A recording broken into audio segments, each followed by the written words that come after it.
Hi! Hello, and welcome to the Daily Almanac for April 13th. So, let's get started. This day in history!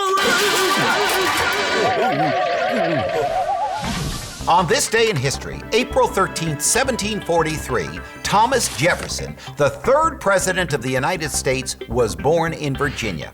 He's probably best known as the primary author of the Declaration of Independence, but he was a man of many talents, an architect, an inventor, and a scientist. He could read more than 5 languages and was the U.S. minister to France for several years. Freckled and sandy-haired, rather tall and awkward, Jefferson was eloquent as a writer, but he was not a very good public speaker.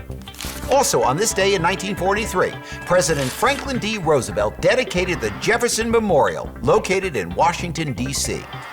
And on this day in 1997, Tiger Woods, 21 at the time, became the youngest person to win the Masters golf tournament and the first person of African heritage to claim a major golf title.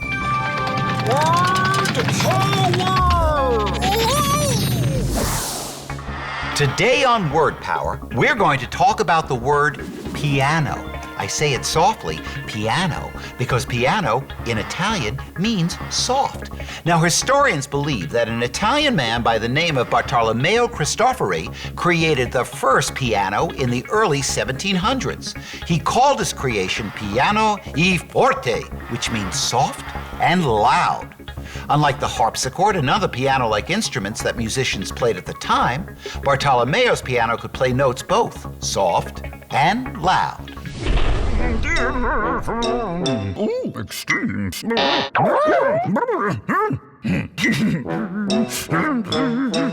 Today on Extremes, we ask, what is the greatest mass extinction that has happened in the Earth's history? A mass extinction is the dying out of many of Earth's living plants and animals. 248 million years ago, scientists believed that about 90% of the animals that live in the ocean and 70% of the bigger land animals were killed. Although they don't know why this occurred, scientists believe that it could have happened from a giant asteroid crashing into the Earth. Health tips. Sometimes kids like to wear big shoes because it makes them feel more grown up. But that really isn't a good idea. If they're too big, you could trip and hurt yourself. So only wear shoes that fit, and be sure that if there are laces, they're tied with a double knot so the laces don't come undone.